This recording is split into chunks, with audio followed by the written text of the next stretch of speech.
Glocken läuten, wird der Bus zum Wisch. Die Maß wird voll, der Bass dröhnt laut, die... Hi, thanks for clicking on the thumbnail. And speaking of the thumbnail, I owe you an apology because you saw me in this ugly Christmas sweater. And frankly, there's nothing more pathetic in the world than a middle-aged man in an ugly Christmas sweater. But I do think you needed that little bit of levity because this video was let in with a little bit of the Austrian festival of fear and fire in which you saw Krampus.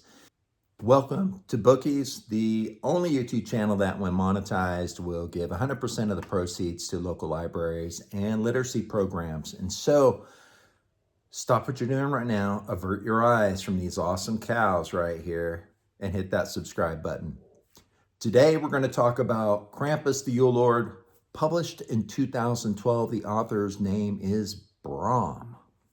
And I have to tell you, I was kind of surprised by this because I was expecting this novel to be awful. I really was, because I kind of had it in my head that the author would turn Krampus into kind of one of those serial killers that wanders around on Christmas Eve and kills a bunch of kids and stuff. And it's not like that at all. This is actually a really enjoyable novel that has some depth to it.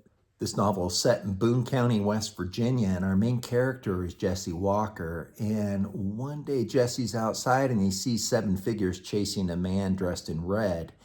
And that man is running towards a sleigh with 8 reindeer.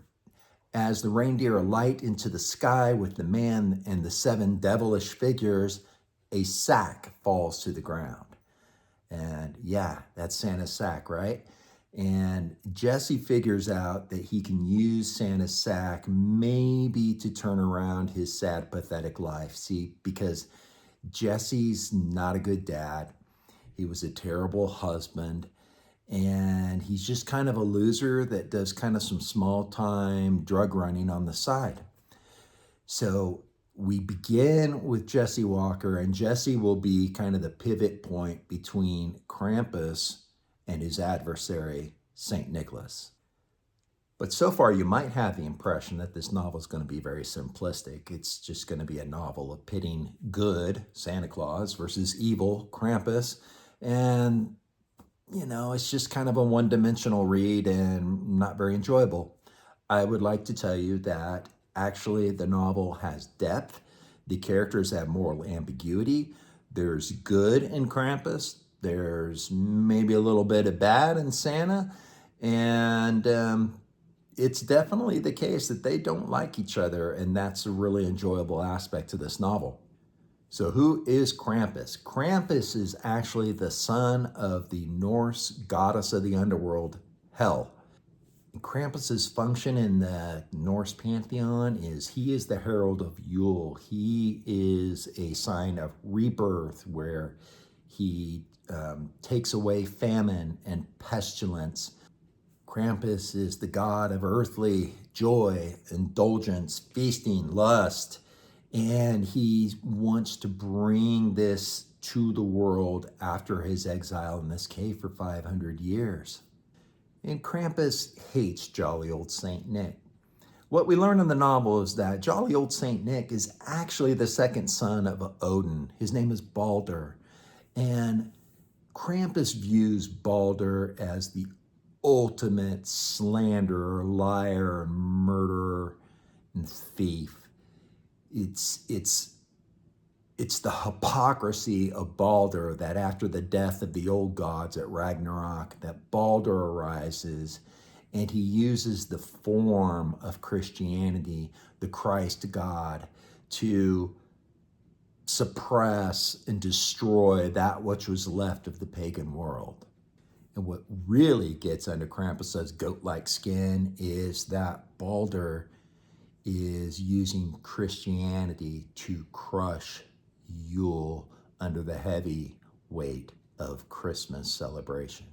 So right about now, you're probably thinking, okay, this author set Santa Claus up to be a bad guy, and Krampus is going to be reinvented as a good guy, but that's actually not the case at all. And I really like that. This is that kind of moral ambiguity that I was talking about earlier.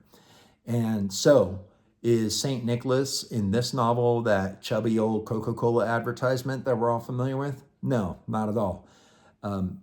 As I mentioned, he's the second son of Odin. So he's fair, he's beautiful, he is undefeated in battle. He is the epitome of the Norse warrior. That's the vision of St. Nicholas that we're getting. I should say that's the vision of Baldr that we're getting. Because Baldr comes across St. Nicholas. He learns about St. Nicholas, and he learns that St. Nicholas shared something with him, which is this incredibly generous and charitable nature. So Baldr has a genuine, for lack of a better phrase, conversion experience. He wants to take on the persona of St. Nicholas, who had died some 1100 years earlier in his earthly life, and he is going to become that embodiment of charity and goodwill. In his view, he is no longer Baldr. He is an adherent to the God of peace and love. He comes to believe that all the old gods were simply manifestations of the one God. So now that you got a general idea of like who the characters are, and I'm not giving you, any of the plot points because I don't want to ruin that for you, but let me tell you what I liked about the novel. I really like the fact that you can find things you like about St. Nicholas or Santa Claus as he's been crafted in this novel, and you can find things that you like about Krampus. And they're not necessarily one-dimensional characters, quite the opposite. So I really enjoyed the fact that these are like fully lived characters. They're complex. They're not simplistic. Something else I really enjoyed about this novel is that it could be read year-round. I mean, for me, it's particularly kind of a holiday read because its subject matter is Yule and Christmas, but honestly, I think you could read this novel in June and be just fine with a pretty compelling, enjoyable story. And lastly, what I really enjoyed is this rather complex notion of this struggle between paganism and Christianity.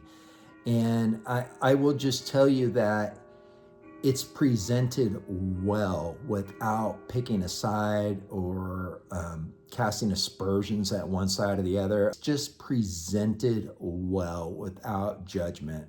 I love the fact that it's even addressed in this novel. It gives the novel kind of a complexity that you wouldn't expect from a Krampus story. In total, I do recommend this novel. I thought it was very enjoyable reading it. It creates two antagonists that you can identify with.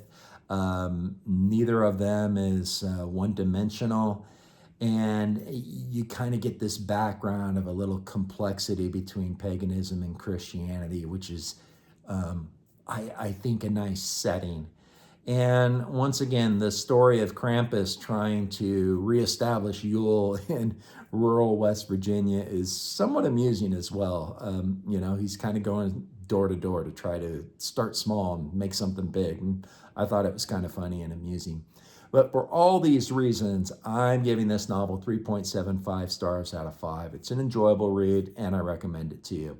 And with that, right about now, you'll see a little circle. That was me as a naval officer a long time ago. And if you click on that, you can subscribe and get us just one more subscriber towards that goal of 1,000, which is what YouTube requires to monetize it. So once we hit that, we can start giving money to libraries. And I look forward to that. And I hope to see you again soon. God bless and have a great day.